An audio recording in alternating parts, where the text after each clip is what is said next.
იაპონიამ თაგვივით ჩუმად ახლახან გამოუშვა თავისი ერთ-ერთი ყველაზე ინოვაციური ტექნოლოგია. მაგრამ ეს ტექნოლოგია თავად იაპონიაში არ გამოიყენება. ის უკრაინაშია და პუტინის მოულოდნელ საჰაერო დარტყმებს სრულიად უძლურს ხდის. ის რაც იაპონიამ ახლახან უკრაინისთვის გააკეთა წარმოუდგენელია, რადგან მან რუსეთს გამანადგურებელი დარტყმა მიაკენა ერთი გასროლის გარეშე. იაპონიას ამის საჭიროება არ ჰქონდა. მან ის მიაწოდა, რაც უკრაინასთან ალიანსის შედეგია, რასაც პუტინი ვერასდროს წარმოიდგენდა. როდესაც უკრაინის ცა უფრო დიდი რაოდენობის რუსული შაჰიდის ტიპის დრონებით არის დაბინძურებული, ვიდრე ოდესმე პარტნიორობა ჩამოყალიბდა იაპონიის ერთ-ერთ დიდ კომპანიასა და უკრაინის მრავალ დრონების შემქმნელ კომპანიათაგან ერთ-ერთს შორის. დაახლოებით 10 წლის წინ დაარსებული Terra Drone Corporation იაპონიის ერთ-ერთი უდიდესი ტექნოლოგიური კომპანია. 650 თანამშრომლით და ტოკიოს საფონდო ბირჟაზე ლისტინგით, ეს არის მზარდი კომპანია, რომელმაც გამოაცხადა თავდაცვის სექტორში შესვლა და რაც მთავარია, თავისი შემოსავლის დაახლოებით 60%-ს იღებს იაპონიის გარეთ შექმნილი ალიანსებიდან. აი აქ ერთვება უკრაინა საქმეში. ფრონტის ხაზთან მდებარე ქალაქ ხარკოვში არის კომპანია სახელად Amazing Drones. მისი შექმნის გზით ის სრულიად განსხვავდება Terra Drone კორპორაციისგან. თუ Terra ბიზნესაც შეიქმნა მოგების სურვილით, Amazing Drones გაჩნდა იმ ომის ცეცხლში, რომლის ბრძოლაც უკრაინას არასდროს სურდა. მაგრამ Amazing Drones გაიზარდა. რაც 3 წლის წინ მოხალისეობრივი ინიციატივა იყო, დღეს სრულფასოვან კომპანიად იქცა, რომელიც Brave One-ის თავდაცვის კლასტერში მნიშვნელოვან როლს ასრულებს. უკრაინამ შექმნა სისტემა, რომელიც მის დროუნების მწარმოებლებს უბიძგებს მასშტაბურად იფიქრონ და შექმნან ის, რაც უკრაინას თავის დასაცავად სჭირდება. ეხლა Amazing Drones პირდაპირ თანამშრომლობს Terra Drone კორპორაციასთან და მათ შეიმუშავეს უმნიშვნელოვანესი ტექნოლოგია, რომელიც პუტინის მოულოდნელი საჰაერო დაბომბების სტრატეგიას შეიძლება ბოლო მოუღოს. ეს ტექნოლოგია Terra A1, ჩამჭერი დროუნი, რომელიც ყველა იმ პრობლემას აგვარებს, რაც უკრაინას რუსული შაჰიდის ტიპის შორმანძილზე მოქმედი შეტევითი დროუნების გამოაქვს. Amazing Drones-ის დამფუძნებელ მაქსიმ კლიმენკოსა და Terra Drone-ის დამფუძნებელ თორო თუკაშიგას შორის 2025 წლის თავდაცვით გამოფენაზე გამართული შეხვედრის შედეგად შექმნილი Terra A1 ნამდვილი მონსტრია, ანტიდროუნული დაცვის სფეროში. მაქსიმალური სიჩქარე 300 კმ/სთ, ანუ დაახლოებით 186 მილი/სთ და მოქმედების რადიუსი 35 კმ/მ, ანუ ოდნავ მეტი ვიდრე 20 მილი. ამ ჩამჭერ დროუნს აძლევს საჭირო სიჩქარესა და მანძილს, რათა გაუმკლავდეს რუსეთიდან მომავალი შაჰიდის დროუნებს. ის ასევე სრულად ფარავს მისიის მთელ ციკლს ჩამჭერისთვის, საწყისი დაკვირვებიდან სამიზნეების აღმოჩენამდე და საბოლოოდ ჩამჭერ მოქმედებამდე, ეს ყველაფერი 1-15 წუთიან ფრენაში. ნუ შეაფასებთ ამ სიჩქარის მნიშვნელობას სათანადოდოზე ნაკლებად. რაც შეეხება ცეცხლის ძალას, Terra A1-ის არ აქვს ისეთი საბრძოლო ქობინი, როგორიც შეიძლება ელოდოთ საბრძოლო დრონისგან, მაგრამ ამას სრულად ანაზრაურებს იმით, რომ 100 კმ-ით, ანუ დაახლოებით 62 მილი/სთ-ში, უფრო სწრაფია ვიდრე რუსეთის ტიპური შაჰიდის ტიპის დრონი. ასე რომ ეს უბრალოდ ჩამჭერი დრონი არ არის, რომელიც ელოდება და შემდეგ პოზიციას იკავებს, რომ შაჰიდმა დაარტყას მას. Terra A1-ის შეუძლია შაჰიდის დევნა, ცაში გარდაუვალ დრონების სასიკვდილო ცეკვაში ჩაბმა, სანამ მიზანს არ მიაღწევს და რუსულ აპარატს ხმაურით არ დააბრუნებს დედამიწაზე. არა აუცილებელი რომ ეს სასიკვდილო დევნები ყოველთვის საჭირო იყოს. სინამდვილეში შეიძლება აღმოჩნდეს, რომ ისინი ძალიან იშვიათად მოხდება. როგორც United 24 მედია აღნიშნავს, Terra A1 ფარული დრონია. მისი ელექტრული ძრავის წყალობით ის ძალიან ცოტა ხმაურს გამოსცემს და პრაქტიკულად არ აქვს სითბური კვალი, რაც მას წარმოუდგენლად რთულად აღმოსაჩენს ხდის შაჰიდის დრონის ოპერატორისთვის რუსეთში. ბევრ შემთხვევაში Terra A1-ის მოახლოების ერთადერთი ნიშანი იქნება ის, თუ გადამჭერი შაჰიდის დრონის კამერების წინაშე ღიად გაიფრენს. უმეტეს შემთხვევაში Terra A1 ადგილზე დაფრინოს, ამოიცნობს სამიზნეს და აფეთქებს მას მანამდე, სანამ ოპერატორი მიხვდება, რომ ის მოდის. და Terra A1-ის შეუძლია ოპერატორის გარეშე დამოუკიდებლად იმოქმედოს. ეს არის ინტელექტუალური დრონი, რომელსაც შეუძლია რუსეთის შაჰიდების აფეთქება ფართო წვრთნის გარეშე. იქნება ეს თვითონ დრონისთვის თუ ოპერატორისთვის, ვინც მას მართავს. და აქ საქმე სერიოზულდება. Terra A1-ის აწყობა მხოლოდ $2,000 ჯდება. დარჩით ჩვენთან და გაიგებთ, რატო არის ეს ასე მნიშვნელოვანი, მაგრამ ახლა პარტნიორობა, რომელმაც ეს დრონი შექმნა, ჯერ კიდევ განვითარების ძალიან ადრეულ ეტაპზეა და მასშტაბირება შემდეგი ნაბიჯია. Terra Drone-მა უკვე დაადასტურა თავისი სიტყვების საქმით. $10 მილიონი ინვესტიცია ჩაიდო Terra A1 დრონების წარმოების დასაფინანსებლად, მისი ერთ-ერთი შვილობილი კომპანიის მეშვეობით.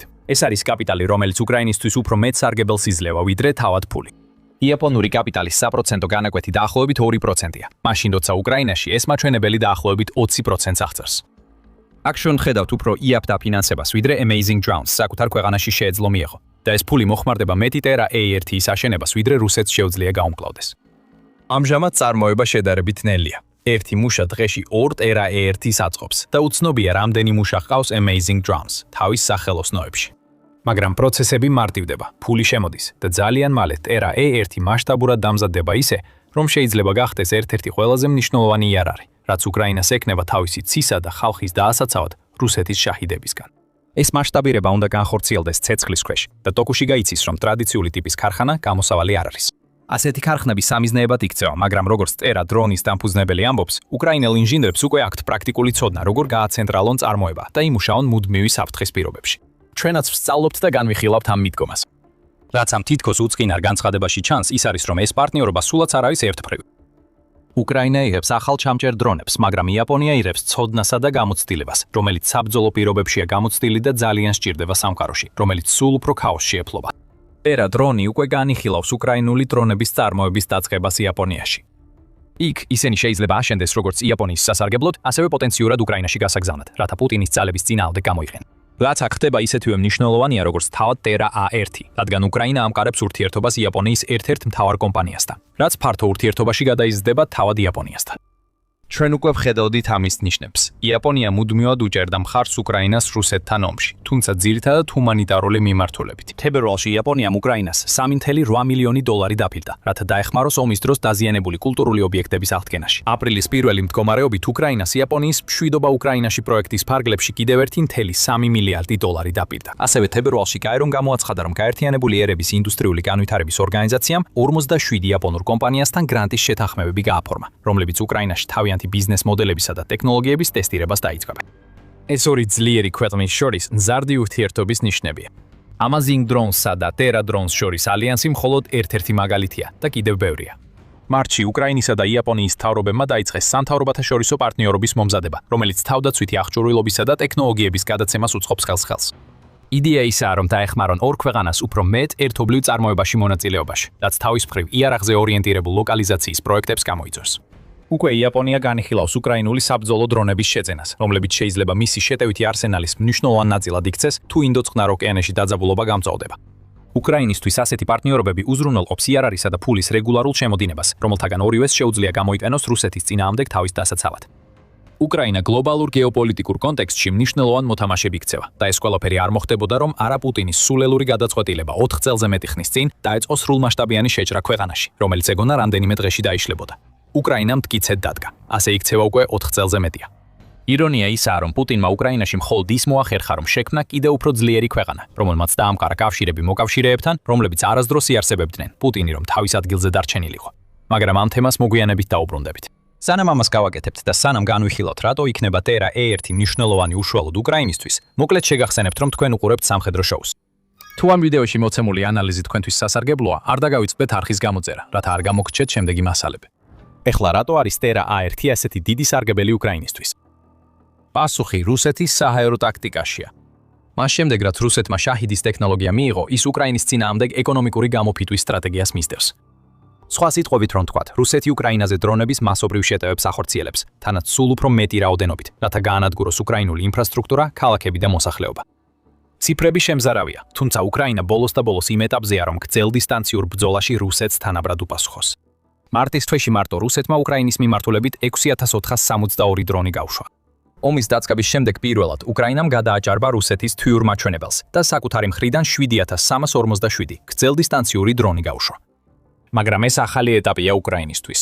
ერთ თვეში რამდენიმე ათასი დრონის გაშვება რუსეთისთვის ჩვეულებრივი ამბავია და ეს ეკონომიკურ ფრონტზეც პრობლემებს ქმნის. დიდხანს გრძელ დისტანციური დრონების შეტევების წინააღმდეგ ბრძოლის საშუალება იყო თანამედროვე საჰაერო თავდაცვის სისტემების გამოყენება, როგორიცაა პატრიოტის ბატარეები, რომლებიც უკრაინამ აშშ-სა და სხვა დასავლელი მოკავშირეებისგან მიიღო. პატრიოტი ძალიან მნიშვნელოვანი სისტემაა უკრაინისთვის. ის გადამწყვეტ როლს ასრულებს რუს ბალისტიკის ბალისტიკური რაკეტების ჩამოგდებაში. მაგრამ როგორც ანტიდრონული თავდაცვის სისტემა, პატრიოტი პრაქტიკულად უსარგებლოა. ეს არ უკავშირდება Patriot-ის შესაძლებლობებს, არამედ მთლიანად დაკავშირებულია იმ უზარმაზარ ხარჯებთან, რაც Patriot-ის დრონების წინააღმდეგ გამოყენებას ახლავს. საგარეო ურთიერთობათა საბჭო ციფრებს პირდაპირ აჩვენებს. ერთი შაჰიდის ტიპის დრონის წარმოება რუსეთს დაახლოებით $35000 უჯდება.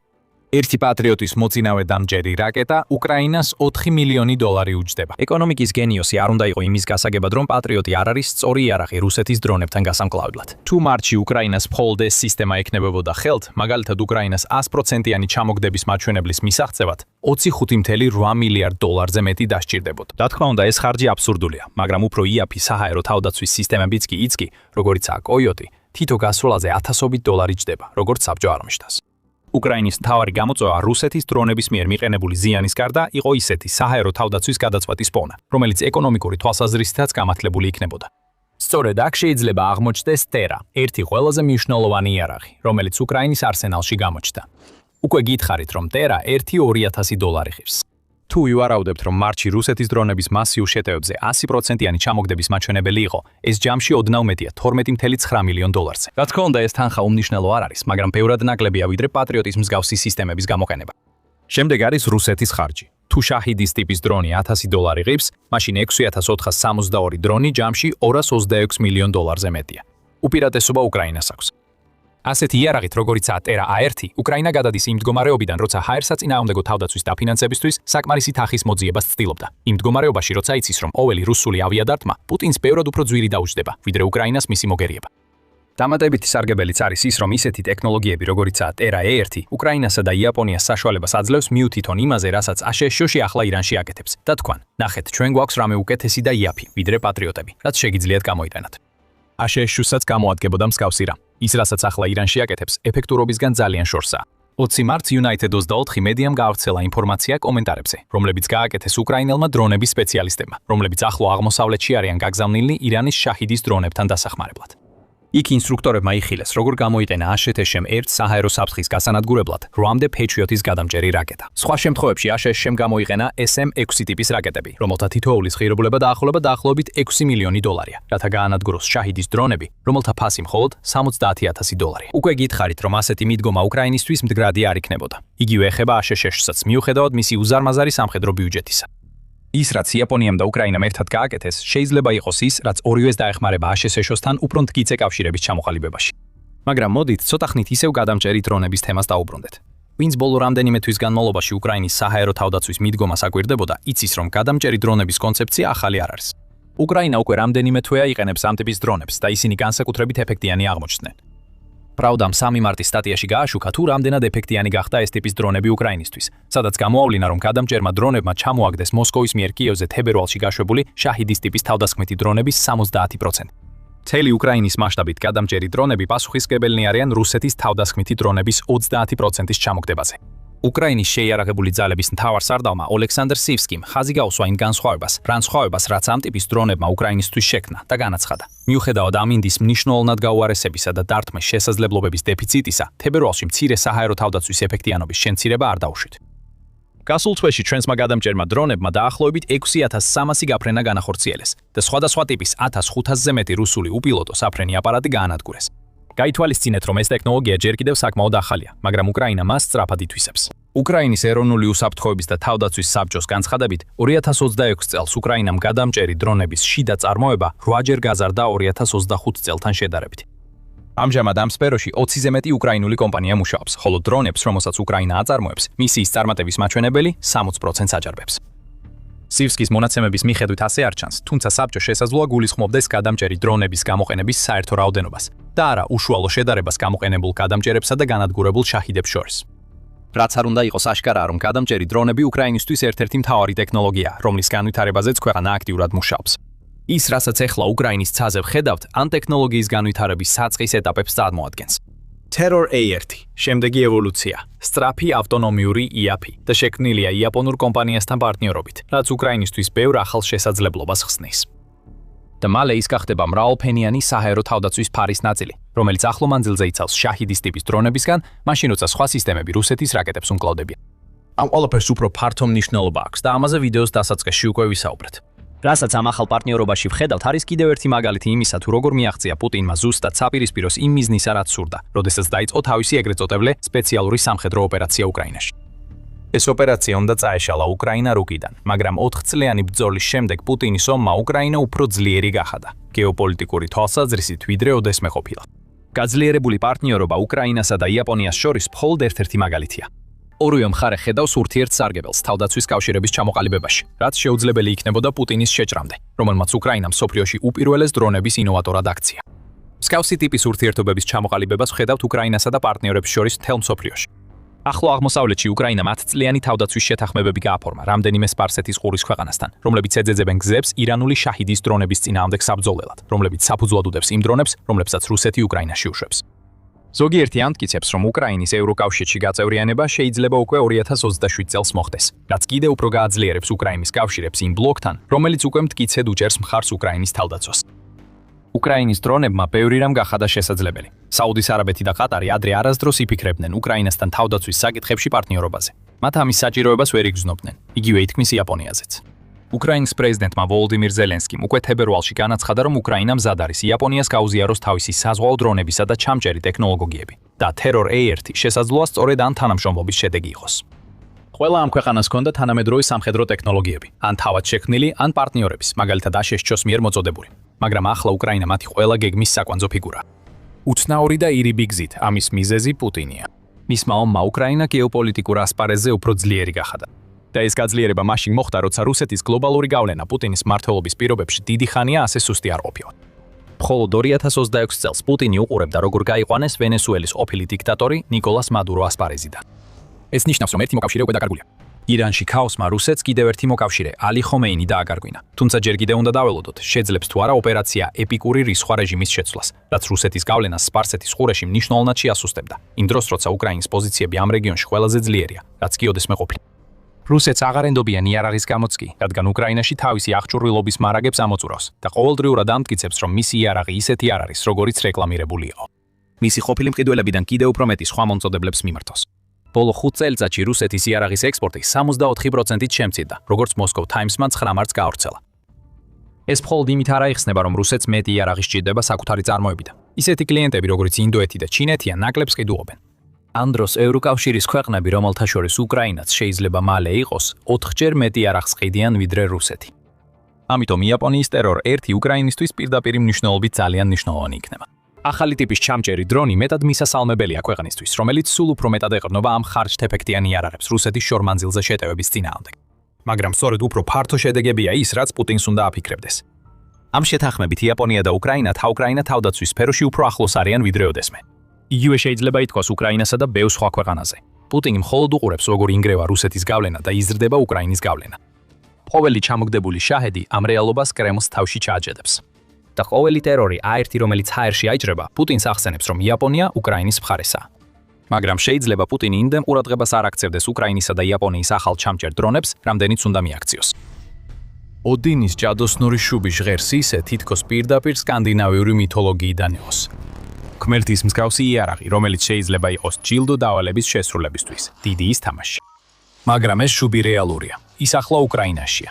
და შვედეთის წყალობით უკრაინას ხელში აქვს ისეთი საშიში რამ, რომ პუტინი იცის, ვეღარ შეაჩერებს იმასაც მოდის. გუნგნირი უკვე ჩამოვიდა და რუსეთს არაფრის გაკეთება არ შეუძლია. რუსეთი იცის, რომ ასეა, რადგან გუნგნირი უბრალოდ იარაღი არ არის, რომლის უკრაინისთვის შორეულ მომავალში მიწოდებასაც შვედეთი მხოლოდ დაფირდა. ის არა მხოლოდ უკვე უკრაინაშია, არამედ გამოყენებულ იქნა ერთ-ერთ ყველაზე გამანადგურებელ დარტყმაში, რომელიც უკრაინამ რუსეთის სამხედრო და ნავთობის ინფრასტრუქტურაზე შავი ზღვის რეგიონში დღემდე განახორციელა. ჩვენ გვეგონა, რომ ყველაფერი ვიცოდით იმ დარტყმის შესახებ, რისი გამჟღავნებაც უკრაინას სურდა. 6 აპრილს გავრცელდა ინფორმაცია, რომ უკრაინის უპილოტო სისტემების ძალებმა ქვეყნის საზღვაო ძალებთან ერთად განახორციელეს გამანადგურებელი დარტყმა რუსეთის სივაშის საზღვაო ნავთობის საბურ პლატფორმაზე, შავი ზღვის რეგიონში. მიუხედავად იმისა, რომ ამ პლატფორმის დაზიანება უკრაინისთვის მნიშვნელოვანი იქნებოდა რუსეთის ნავთობის ინდუსტრიისთვის კიდევ ერთი დარტყმის მისაყენებლად, სინამდვილეში სივაშის პლატფორმაზე დარტყმის მთავარი მიზეზი ის იყო, რომ რუსეთი მას ომის დიდი ნაწილის განმავლობაში სადაზვერვო და სამხედრო პოსტად იყენებდა.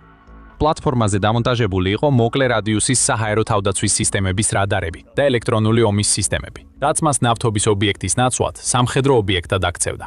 უკრაინამ სივაში გაანადგურა. და როგორც ჩვენ ვიცოდით, ეს დრონების გამოყენებით გააკეთა.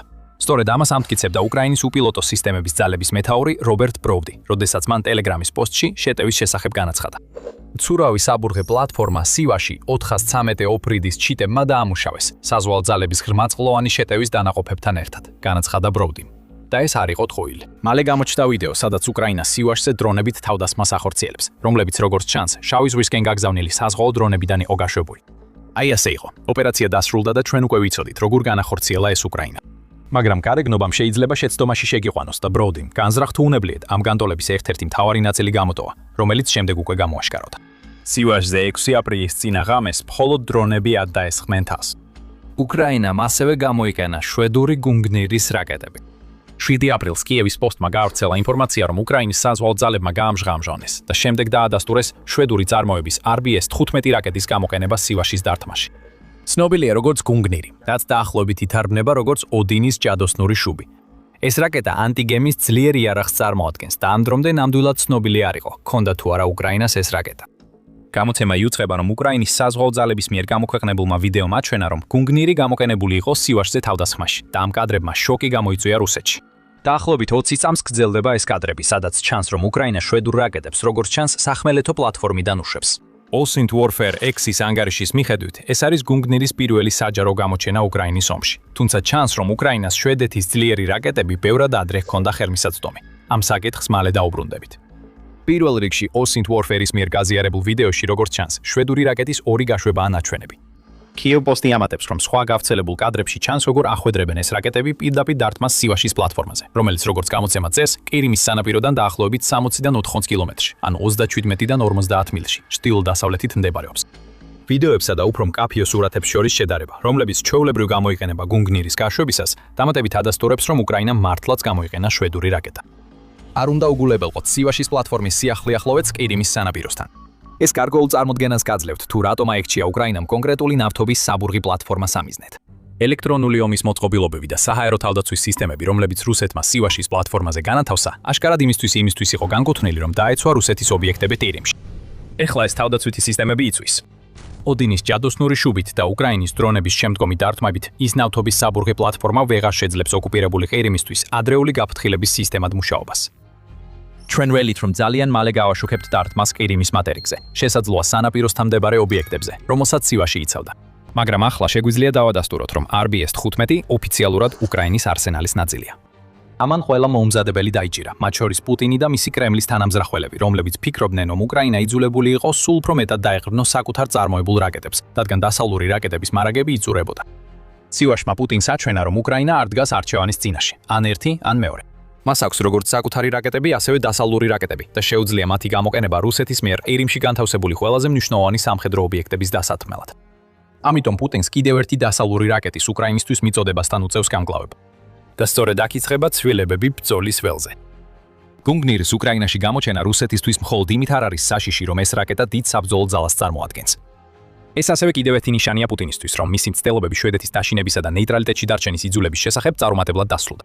რუსეთმა კი პირიქით საუკუნეების განმავლობაში ომებში ჩაურევნელად დარჩენილი ქვეყანა აქცია იმ სახელმწიფოდ, რომელიც აქტიურად აწვდის იარაღს რუსეთის მტერს და ყველაფერს აკეთებს, რომ პუტინი შეაჩეროს.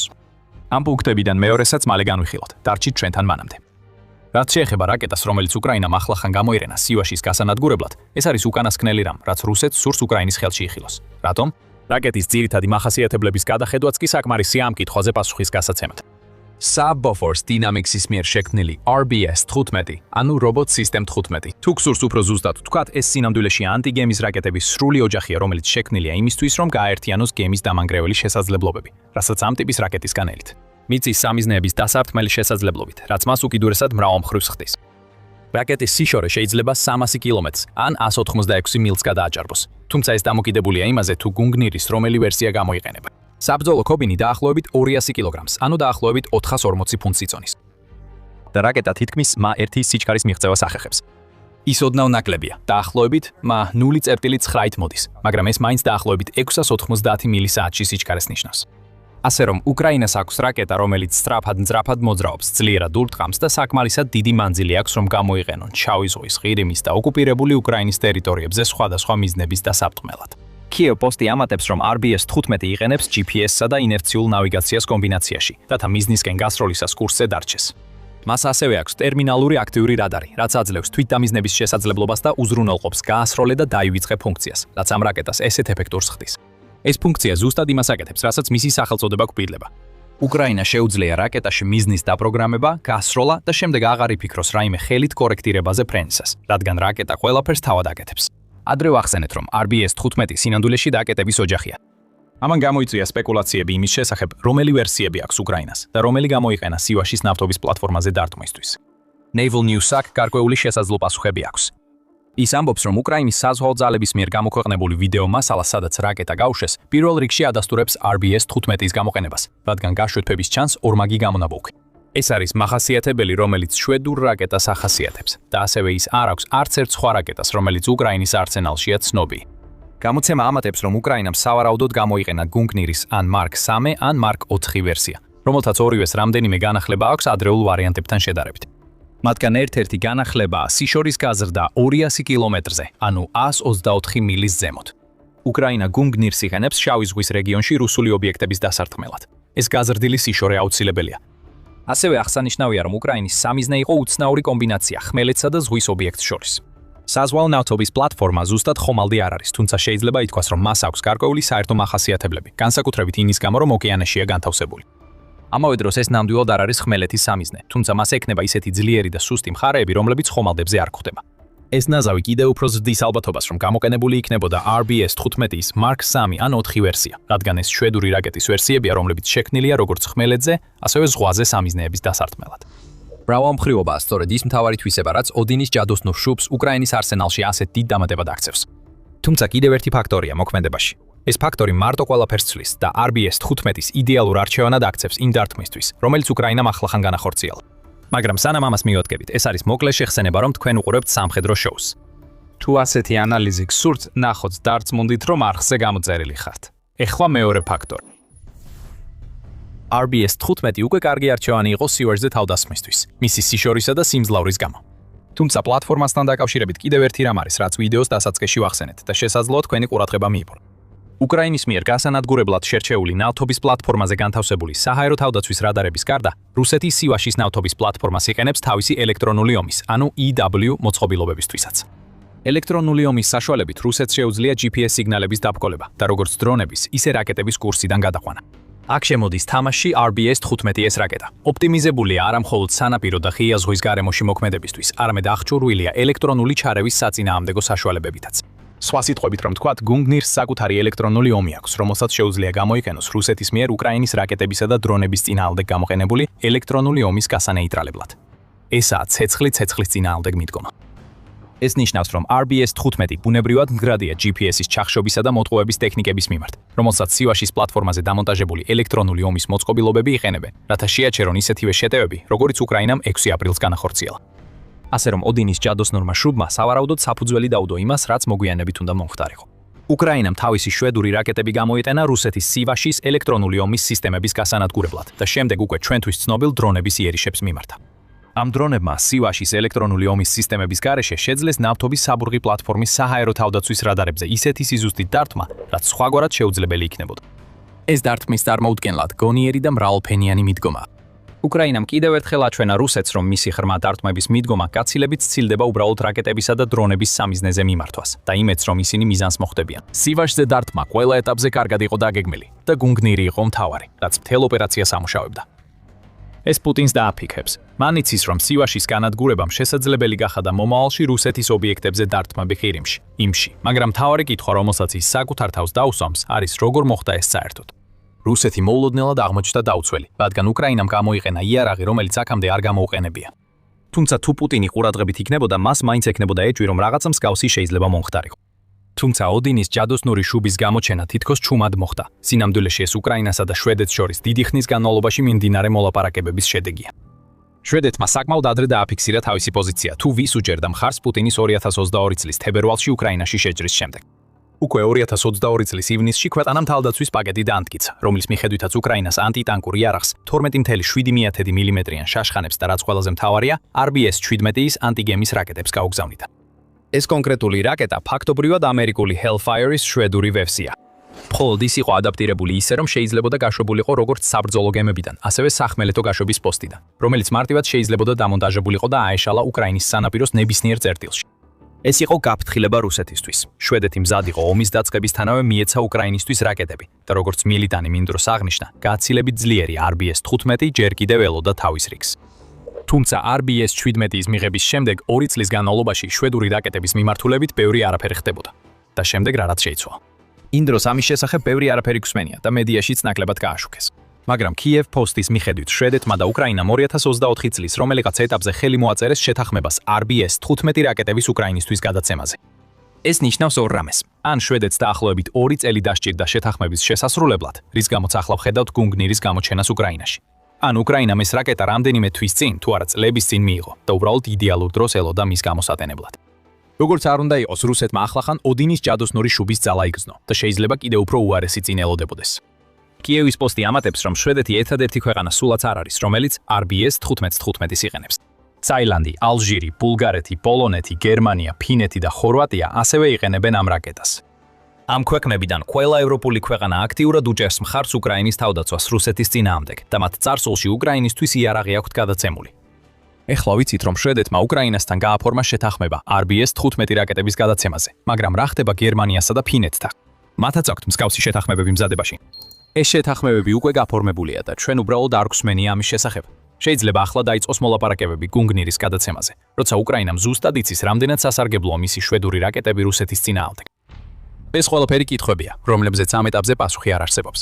ასევე არსებობს კითხვები, რომლებიც კრემლშიც უნდა ისმოდეს. რადგან ბევრი ქვეყანა, რომელიც გუნგნირის რაკეტებს უკრაინას აწვდის, შეიძლება ნიშნავდეს, რომ მომავალ და საქმე რუსეთისთვის კიდევ უფრო მძიმდება. არამხოლოდ შვედეთი აწვდის თავის სივაშის დამანგრეულ რაკეტებს უკრაინას, არამედ აქტიურად თანამშრომლობს პუტინის მტერთან ახალი რაკეტების შექმნაზე.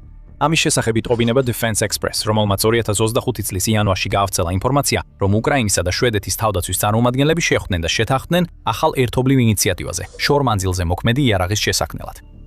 მას შემდეგ, რაც Defense Express-მა ეს ინფორმაცია გაავრცელა, ამ შეთანხმების შესახებ ბევრი აღარ გვსმენია, მაგრამ ეს გვიჩვენებს, რომ უკრაინასა და შვედეთს შორის სამხედრო თანამშრომლობა ძლიერდება. პუტინი ალბათ ფიქრობს, როგორ მივიდა საქმე ამ მდგომარეობამდე. მანამ სანამ პუტინი თავის შეჭრას დაიწყებდა, შვედეთი რუსეთისთვის თითქოს უმნიშვნელო ქვეყანა იყო. უკრაინის ომამდე 200 წლის განმავლობაში შვედეთი მტკიცედ მისდევდა სამხედრო ნეიტრალიტეტისა და მიუმხრობლობის პოლიტიკას, რომელიც მიზნად ისახავდა, რომ ქვეყანა არ ჩათრეულიყო ზღვის ომებში. შემდეგ ტანკები უკრაინაში შევიდნენ და შვედებისთვის ყველაფერი შეიცვალა. 2 საუკუნის განმავლობაში პირველად შვედეთმა დაინახა საფრთხე, რომელსაც წინააღმდეგობა უნდა გაეწია. ქვეყნის განწყობა ნათელი გახდა. ჯერ პუტინი უკრაინას მიადგებოდა, შემდეგ კი შეიძლება თავისი ყურადღება ბალტიისა და ჩრდილოეთის ქვეყნებზე გადაეტანა. რუსეთის აგრესიამ გამოიწვია ის, რომ შვედეთმა 2 საუკუნოვან ნეიტრალიტეტზე უარი თქვა და ნატოს ერთ-ერთ ახალ წევრად იქცა.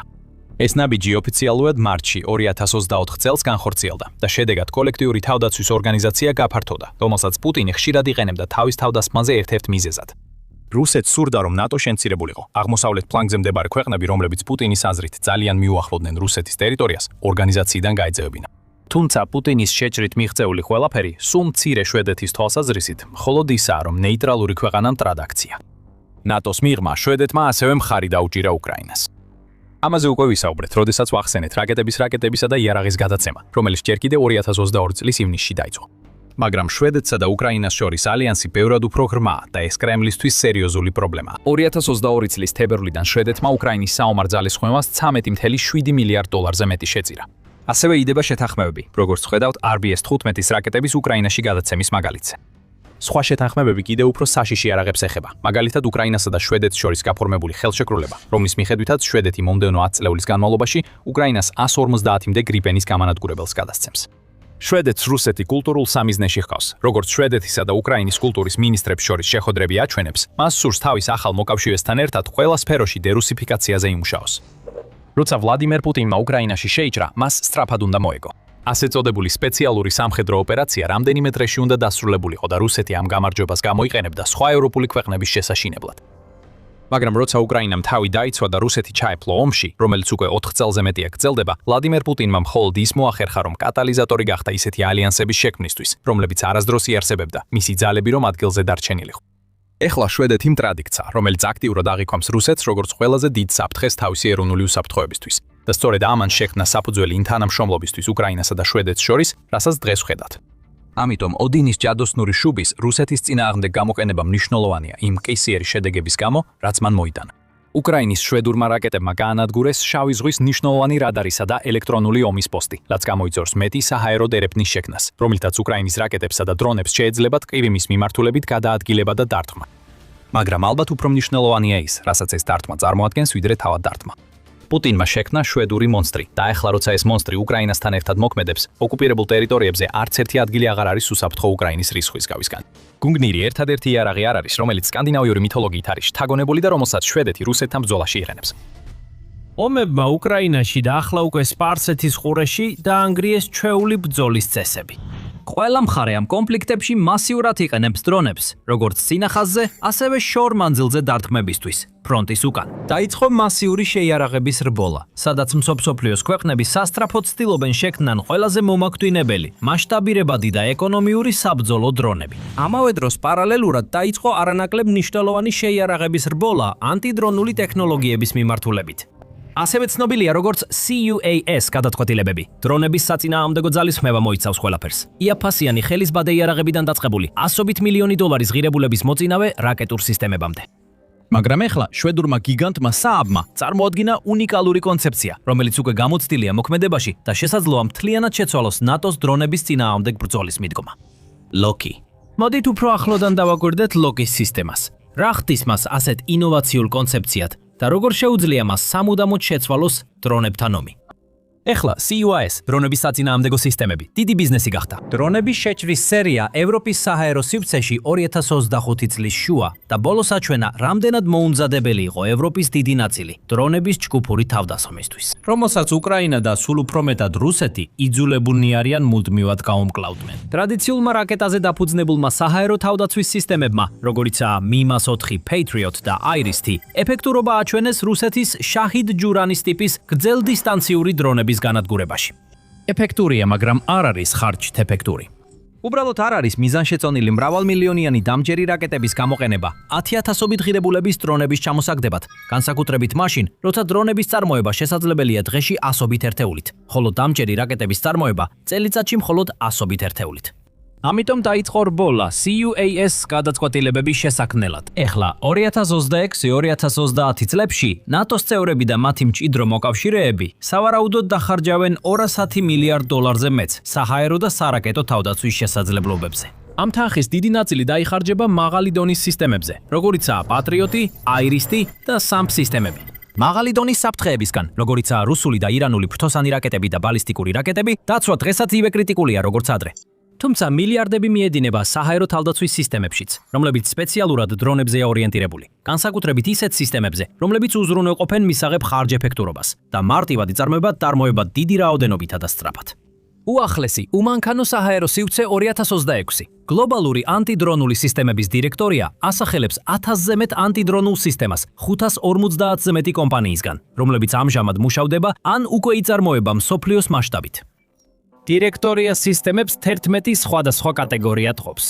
დრონების დასაჭერის სისტემები, როგორიცაა ბადიანი იარაღები, უპილოტო სახმელეთო მანქანები, დეტექტორის სისტემები, მიმართული ენერგიის იარაღის სისტემები, ელექტრონული საწინააღმდეგო ზომები, იარაღები, ინტეგრირებული სისტემები, ჩამჭერი დრონები, რაკეტები, საბრძოლო მასალა და სხვა, მათ შორის პროგრამული უზრუნველყოფა. მაგრამ განსხვავებით ჩამოთვლილი სისტემების უმეტესობისგან, მათ შეიძლება გაუჭირდეთ Loki-ის ერთ კონკრეტულ კატეგორიაში მოქცევა.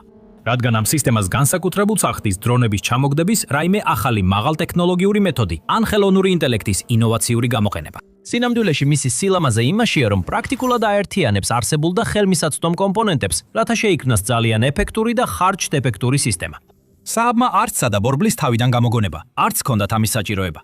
მათი ინჟინრები დააკვირდნენ უკვე არსებულ კომპონენტებს, რომლებიც თაროებზე ეწყო და სრულიად სხვა დანიშნულებისთვის იყო შექმნილი და მიხვდნენ, რომ უკვე ჰქონდათ ყველაფერი, რაც სჭირდებოდათ საბოლოო დრონების გამონადგურებლის შესაქმნელად. და ეს ნაბიჯი აიძულებს CUAS-ის დიზაინერებს თელ მსოფლიოში იფიქრონ. მოიცადე, რატო არ შეგვიძლია ჩვენც ასე მოვიქცეთ? ან უბრალოდ თქვან, მომეციեք. ეხლა ის ფაქტი, რომ სწორედ Saab პოულობს პრაგმატულ და ინოვაციურ გადაწყვეტილებებს სამხედრო სფეროში, არსებულ მწვავე პრობლემებზე არ უნდა იყოს სიურპრიზი გლობალური სამხედრო სამრეწველო კომპლექსის გამოცდილ დამკვირვებლებისთვის. საბოლოოდ ისინი ამას 10 წლეულებია აკეთებენ. კომპანია, რომლის სახელით შემოკლებით ნიშნავს Svenska Aeroplan, აქ-შაბოლაგეთს, ანუ შვედეთის საავიაციო ავიაციო კორპორაციას, დაარსდა 1927 წელს. შემდგომში ის გახდა შვედეთის წამყვანი თავდაცვის ინდუსტრიის კომპანია, რომლის საბაზრო კაპიტალიზაცია 35 მილიარდ დოლარს აღემატება. ეს უდავოდ ყველაზე მნიშვნელოვანი კომპანია ქვეყანაში მასშტაბით, ტექნოლოგიური ინოვაციებითა და სტრატეგიული მნიშვნელობით. წლების განმავლობაში Saabმა მუდმივად მიაწოდა მსოფლიოს სხვადასხვა ტიპის იარაღი, რომლებიც მოთხოვნადია მათი ხარისხის, პრაქტიკულობისა და სანდოობის გამო. ყველაზე გამორჩეული მათ შორის ალბათ არის ლეგენდარული JAS-29 Gripen-ის გამანადგურებელი თვითმფრინავი, 84 ანტიტანკური იარაღი, RBS-15 ანტიგემის რაკეტა, Double Eagle-ის ნაღმსაწმენდი საზღვაო დრონები, Carl Gustav M4 უკუცემის გარეშე თოფი, Trackfire-ის დისტანციური მართვის იარაღის სადგური და Giraffe-ის რადარის სისტემები. და ამ სიაში ბოლო ორი ელემენტი ახლა ერთიანდება, სრულიად ახალ ლოკის სისტემაში. ლოკი პირველად წარადგინეს 2025 წლის თებერვალში. ეს არის შვედეთის საჰაერო ძალების, შვედეთის თავდათვის მასალების ადმინისტრაციის FMV, სააბისა და სხვა პარტნიორების თანამშრომლობის შედეგი. ის აერთიანებს არსებულ ტექნოლოგიებს მოდულურ სისტემაში, რომელსაც შეიძლება სხვადასხვა კონფიგურაციაში ატყობა, როგორც Legos. სისტემა აერთიანებს მობილურ რადარს, სააბის ჯირაფ RTX, Trackfire-ის დისტანციურად მართვადიარაღის სადგურს, რომელიც აღჭურვილია მძიმე და საშუალო ტყვიამფრქვევებით, ასევე ელექტრონული ომის კომპონენტებით. ეს ნიშნავს, რომ მას შეუძლია როგორც ფიზიკური სამიზნეების, ასევე ელექტრომაგნიტურ სპექტრში სიგნალების თვალყურის დევნება, რაც უზრუნველყოფს როგორც ადრეულ აღმოჩენას, ასევე განეიტრალების მრავალ ვარიანტს. მისი მოდულური დიზაინის გამო შესაძლებელია სხვა დანამატების, მაგალითად მიმართული ენერგიის იარაღის დამატებაც, შედარებით მცირე სირთულით მომავალში. ამაზე უფრო დეტალურად სალურად ცოტა მოგვიანებით ვისაუბრებთ. მაგრამ ამ ეტაპზე სისტემის ცნობილი კომპონენტები ფართოდ გამოიყენება ნატოს წევრ ქვეყნებსა და მის ფარგლებს გარეთაც, რაც მინიმუმამდე ამცირებს თავსებადობისა და ოპერატორების მომზადების სირთულეს. მაგალითად ავიღოთ რადარი. ჯირაფის რადარების ოჯახი 1970-იან წლებში დაიწყო განვითარება, ხოლო პირველი სისტემები 1967 წელს მიეწოდა. ისინი თავდაპირველად RBS-70-ის საზენიტო სარაკეტო სისტემასთან ერთად შეიქმნა. ადრეული ჯირაფის რადარები იყო მექანიკური 2D და 3D პულსური დოპლერის სისტემები, რომლებიც მუშაობდნენ GH დიაპაზონში და განკუთვნილი იყო დაბალ სიმაღლეზე მფრენი თვითმფრინავების აღმოჩენისთვის რთულ გარემოში. დროთა განმავლობაში ეს ოჯახი განვითარდა მოწინავე ციფრულ სისტემებად, რომლის პიკიც იყო Giraffe Agile Multibeam, ანუ AMB. AMB არის 3D პასიური ელექტრონულად სკანირებული ანტენის მასივი, ანუ ფეზარადარი, რომელიც ფართოდ არის ექსპორტირებული და გამოყენებული როგორც სახმელეთო, ასევე საზღვაო დანიშნულებით, ხოლო საზღვაო შემთხვევაში მას Sea Giraffe ეწოდება. მაგრამ ნამდვილი წინსვლა მოხდა 2014 წლის მაისში, როდესაც სააბმა წარადგინა Giraffe RTX-ის ვერსია, რომელიც ლოკიში გამოიყენება. შესაძლოა დრონების ომის განვითარება სფეროზე მინიშნებით, ეს კომპაქტური X-band აქტიური ელექტრონულად სკანირებული ანტენის მასივი, ანუ ESA რადარი, აღნიშნავდა გადასვლას მობილურობაზე, სწრაფ განლაგებასა და მრავალფუნქციურ შესაძლებლობებზე. ESA ანტენის მასივი რადარს საშუალებას აძლევს სხივები ელექტრონულად და არამექანიკურად მიმართოს. ეს ნიშნავს უფრო სწრაფ სკანირებას, გაუმჯობესებულ საიმედოობას და ერთდროულად რამდენიმე მიზნის თვალთვალის შესაძლებლობას. ESA რადარი ასევე უზრუნველყოფს სამგანზომილებიან თვალთვალს, რაც ნიშნავს, რომ მას შეუძლია მიზნის მანძილის, მიმართულებისა და სიმაღლის განსაზღვრა. ეს კრიტიკულია მაშინ, როდესაც საქმე გვაქვს მცირე დრონებთან ან დაბალ სიმაღლეზე მფრენ საფრთხეებთან, რომლებიც შეიძლება მიწის ფონზე დაიმალონ. გარდა ამისა, მოწინავე სიგნალის დამუშავება სისტემას საშუალებას აძლევს რეალური მიზნები გამოარჩიოს ფრინველებისგან, რელიეფისა და ამინდის ეფექტებისგან, რაც აუმჯობესებს აღმოჩენის სიზუსტეს გადატვილ თუ გარემოში. შედეგად, Giraffe 1X უზრუნველყოფს 360 გრადუსიან დაფარვას სრული მოცულობის სკანირებით ყოველ წამში. ის საკმარისად მგრძნობიარეა, რომ აღმოაჩინოს დაბალი, ნელი, მცირე ან LSS მიზნები, როგორიცაა დრონები, მისი სირამის შესაძლებლობების გარდა. ეს ნიშნავს რაკეტებს, საარტილერიო ჭურვებსა და ნაღმთორცნებს, აღმოჩენისა და გაფრთხილების ფუნქციონალს. LAN ვარიანტს აქვს დაახლოებით 47 მილის სიშორე, ხოლო საზღვაო ვარიანტს დაახლოებით 61 მილის სიშორე. უახლეს პერიოდში 2023 წელს დაემატა Giraffe 1X განთავსების კომპლექტი, რომელმაც გააუმჯობესა ტრანსპორტირებადობა და მზადყოფნა. და 2024 წელს წარმოდგენილი იქნა კომპაქტური რადარის მოდული, რომელიც საშუალებას აძლევს ანტენას ერთი ღილაკის დაჭერით ჩაკეცოს კორპუსში. სისტემის საერთო წონა 330 ფუნტზე ნაკლებია, რაც საშუალებას აძლევს მას მარტივად განთავსდეს მსუბუქ მანქანებზე, ანძებზე ან სახურავებზე, რათა ერთდროულად უზრუნველყოს საჰაერო და ზედაპირის მონიტორინგი. მისი მართვა შესაძლებელია როგორც დისტანციურად, ასევე ადგილზე და ის უზრუნველყოფს მოქნილ ინტეგრაციას მართვისა და კონტროლის, ანუ C2 სისტემებთან. სხვა სიტყვებით რომ ვთქვათ, ის შეიძლება შეუფერხებლად დაუკავშირდეს სხვა სენსორებს, საკომუნიკაციო ქსელებს, შეიარაღების პლატფორმებსა და გადაწყვეტილების მიღების ინსტრუმენტებს, რათა უზრუნველყოს კოორდინირებული სამხედრო ოპერაციები. ამ ყველა მახასიათებლის გათვალისწინებით გასაკვირი არ არის, რომ Giraffe 1X-ზე მოთხოვნა მაღალია. ASS-ში შვედეთი, ლატვია და დიდი ბრიტანეთი ყველა ყიდულობს ამ სისტემას, რათა გამოიყენონ იგი მსუბუქ მანქანებზე, ტაქტიკურ დანაყოფებში, სტაციონარულ ობიექტებზე ან ინტეგრირებულად საზღვაო პლატფორმებზე. ეხლა ის ასევე ლოკის თვალები და ყურებია. ეს სრულიად ლოგიკურია. Giraffe-ის მახასიათებლები იდეალურად შეესაბამება მოდულურ, მობილურ CUAS პლატფორმას, როგორიცაა ლოკი. რაც კიდევ უკეთესია, Giraffe-ის სხვადასხვა ვერსიებზე თითქმის ნახევარი საუკუნის განმავლობაში როგორც შიდა, ისე საგარეო ბაზარზე მაღალი მოთხოვნის გამო, სააბის საწარმოო ხაზები კარგად მუშაობს და მარაგების ავსეა. სააბის პერსპექტივიდან ლოკისთვის Giraffe პრაქტიკულად მზა გადაწყვეტაა. და თითქმის იგივე ისტორია იარაღის სისტემებთან, რომელიც ესვრის მიზნებს, რომლებსაც Giraffe ამოიცნობს. ეს არის Trackfire-ის დისტანციური იარაღის სადგური, ანუ RWS. ჟირაფის მსგავსად მისი არჩევაც სააბისთვის თითქმის აშკარა იყო. TrackPier არის დისტანციურად მართვადი იარაღისა და სენსორების სისტემა, რომელიც სპეციალურად შეიქმნა სააბის მიერ საზღვაო ხომალდებზე, ფიქსირებულ თავდაცვით პოზიციებსა და სახმელეთო მანქანებზე დასაყენებლად, ანუ ისეთ პლატფორმებზე, როგორიცაა Loki. სისტემა საჯაროდ წარადგინეს ლონდონში, DSEI 2007 ექსპოზე და 2012 წელს შევიდა ექსპლუატაციაში ფინეთის საზღვაო ძალებთან, რაც მისი პირველი მნიშვნელოვანი დანერგვა იყო. ამის შემდეგ 2017 წელს ზემოხსენებულ FMV-სთან გაფორმდა კონტრაქტი, რომლის ფარგლებშიც TrackPier-ი ინტეგრირდა ქვეყნის შიგნით Combat Boat 90-ებზე და სხვა საზღვაო პლატფორმებზე. და ამ ნავებიდან მინიმუმ 26 უკრაინაში აღმოჩნდა.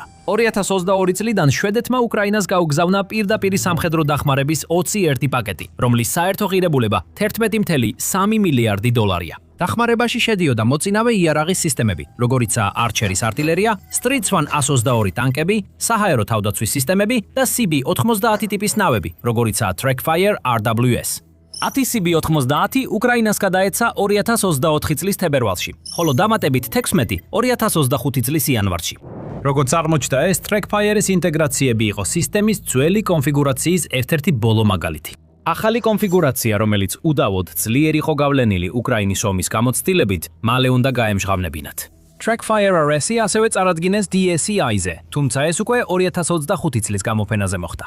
ის სპეციალურად შექმნილია CUAS ოპერაციებისთვის და იდეალურად ერგება Loki-ს. ოპტიმიზირებულია მაღალი სიზუსტისა და ეკიპაჟის დაცვისთვის მოძრაობისას სროლის დროს. ის უზრუნველყოფს 360 გრადუსიან აზიმუტურ ბრუნვას და აწევის კუთხეს -20-დან +55 გრადუსამდე. ეხლა ეს მახასიათებლები განსაკუთრებით შტამბეჭდავი არ არის კონკურენტ RWS სისტემებთან შედარებით, რომლებსაც როგორც წესი ასევე აქვთ 360 გრადუსიანი აზიმუტი. Cosbag Protector RWS-ის საზღვაო ვარიანტებს და კორეული Hanwha Defense Naval RWS აქვთ იგივე დაწევის კუთხე -20 გრადუსი, მაგრამ ოდნავ უფრო მაღალი აწევის კუთხე +60 გრადუსი.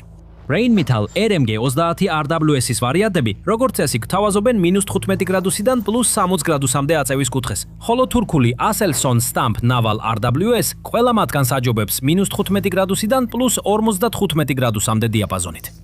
ეს ის ტიპის ინფორმაცია, რომელსაც იპოვით ნებისმიერ ჩვეულებრივ სამხედრო თემატიკის არხზე YouTube-ზე. აქ The Military Show-ში ჩვენ სათაურებს მიღმა ვიხედებით, რათა ნამდვილი ამბავი მოგიტანოთ. ამიტომ აუცილებლად გამოიწერეთ არხი, რომ არაფერი გამოგჩეთ. ასე რომ TrackFire შეიძლება მცირედად ჩამორჩებოდეს თავის მეტოქეებს, მაგრამ რაც ამპლიტუდაში აკლია, სიზუსტეში ბევრად ანაზღაურებს. მას აქვს ნამდვილი, სტაბილიზებული დამოუკიდებელი ხედვის ხაზი, ან მოკლედ რო ვთქვათ, სილოს.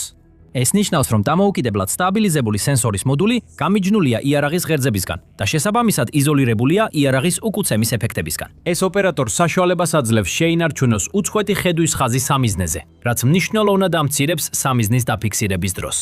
TrackFire RS-ის უნიკალური კონფიგურაცია ასევე საშუალებას აძლევს სამიზნე მუდმივად იყოს ლაზერით დამიზნებული შეტაკების პროცესში, რაც უზრუნველყოფს ძალიან ზუსტ და სრულყოფილ ბალისტიკურ გამოთვლას, მათ შორის სამიზნის 3D პროგნოზირებას.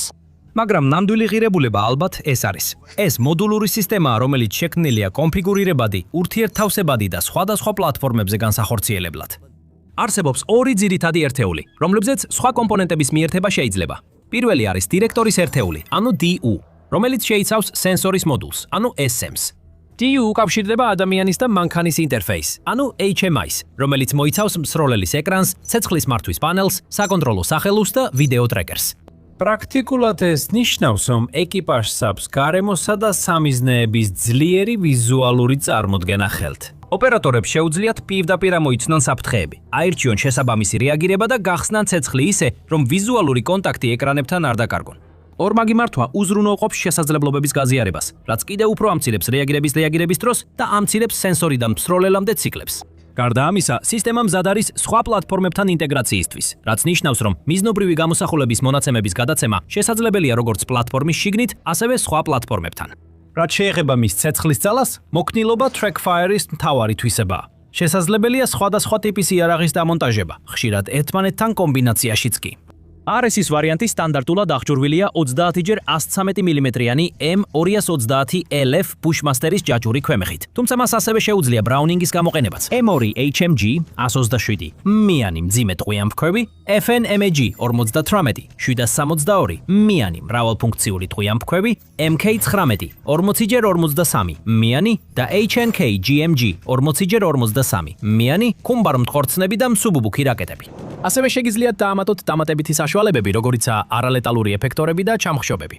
ლოკის შემთხვევაში კომპლექტში შედის Browning-ის M2 FN Mag 58 და ელექტრონული ომის კომპონენტები ჩახშობისთვის. თუმცა ნებისმიერი სხვა იარაღი, რომელიც ახლახან ვახსენეთ, ასევე კვამლის გამშვები, დამაბრმავებლები, პროჟექტორები, ხმოვანი დინამიკები და თუნდაც მსუბუქი ქვემეხები საჭიროების შემთხვევაში შეიძლება მასზე დამონტაჟდეს. მაგრამ თუნდაც საბაზისო პაკეტი გაძლევს იმას, რასაც სხვა უმეტესობა CUAS სისტემებისა ვერ გაძლევს. ორი განსხვავებული აღმოჩენისა და ჩარევის ვარიანტი: ფიზიკური და ელექტრომაგნიტური სპექტრის თვალთვალი. ეს გაძლევს რამდენიმე ვარიანტს ნეიტრალიზაციისთვის, ადრეული აღმოჩენის გარდა. და ეს დიდად ეხმარება ნატოს მთავარი პრობლემის გადაჭრაში. ხარჯთეფექტური პასუხები, მცირე იაფფასიან დრონებზე. ეხლა ეს მხოლოდ მასალების ღირებულება არ არის, რაც გათვალისწინებულია CUAS საშუალებების შემუშავებისას. იდეიდან რეალურ გამოყენებამდე მისასვლელად საჭირო დრო ისეთივე მნიშვნელოვანი საკითხია. რაც უფრო მეტ ხანს გრძელდება ეს პროცესი, საბოლოო პროდუქტი მით უფრო ძვირი იქნება. ამ მხრივ ლოკიმ ალბათ ნატოს რომელიღაც რეკორდი მოხსნა. შეფასებიდან მიწოდებამდე მხოლოდ 84 დღე დასჭირდა, რაც უმეტესი არ არის სისტემებთან შედარებით წარმოუდგენლად მცირე დროა. ლოკი სინამდვილეში შეიქმნა როგორც ერთგვარი სიჩქარის ექსპერიმენტი, რათა ენახათ რამდენად სწრაფად შეძლებდნენ შვედები ახალი CUAS სისტემის შეფასებასა და მიწოდებას. და ექსპერიმენტი აშკარად გაამართლა. რაც თავდაპირველად თავდაცვის ინდუსტრიის დემონსტრაცია დაიწყო, გადაიქცა ინტენსიურ სამთვიან მარათონად, რომლის მიზანიც იყო მობილური და ადაპტირებადი სისტემის მიწოდება შვედეთის საჰაერო ძალების საბრძოლო დანაყოფებისთვის. შეფასება დაიწყო 2025 წლის იანვარში და 3 თვეზე ნაკლებ დროში სამუშაო ერთეულები მიწოლებული იქნა. მზად იყო ველზე ტესტირებისთვის. ეს ნამდვილად თანამედროვე სამხედრო ინჟინერიის მნიშვნელოვანი მიღწევაა. აბა, როგორ შეძლეს ეს? კარგი, კარლ იოჰან ბერგჰოლმის, სააბის უფროსი, ვიცე-პრეზიდენტისა და სათვალთვალო მიმართულების ხელმძღვანელის თქმით. რადგან ეს არ იყო ტიპური პროდუქტის განვითარების ციკლი, რომელიც რამდენიმე წელს გრძელდება, მოგვიწია არასტანდარტულად ფიქრი და ინოვაციური მიდგომის გამოყენება, რათა ეს გამოწვევა გადაგვეჭრა. არსებული პროდუქტების გონივრულად გადამუშავებით და ახალი ფუნქციებისა და ტექნოლოგიების ინტეგრირებით, ჩვენ რეკორდულ დროში შევქმნით ეს კონცეფცია. ეხლა, როდესაც გვაქვს მსოფლიო დონის კომპონენტების ნაკრები თაროზე, რომლებიც მზადაა ახალი სისტემაში ინტეგრირებისთვის, ეს უდავოდ მნიშვნელოვნად გვეხმარება. რა თქმა უნდა, პროტოტიპის მიწოდება ერთი რამეა, მაგრამ მას ჯერ კიდევ უნდა დაამტკიცოს თავი ბრძოლის ველზე. და ლოკის შემთხვევაში მან ეს უკვე მოახერხა. 2025 წლის სექტემბერში სააბმა დაადასტურა, რომ ლოკი ბოლო 6 თვის განმავლობაში პოლონეთში იყო განთავსებული. ის გამოიყენებოდა მალბორკის საავიაციო ბაზაზე, სადაც შვედეთის 21 F-ის, ხოლო მოგვიანებით 17 F-ის ძალები ნატოს დავალებით იმყოფებოდნენ.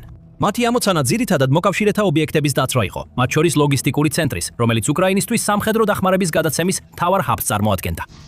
აბა, როგორ იმუშავა მან? ოფიციალური შეფასება, როგორც მოსალოდნელია შვედი ოფიცრისგან, პრაქტიკული და მოგრძალებულია.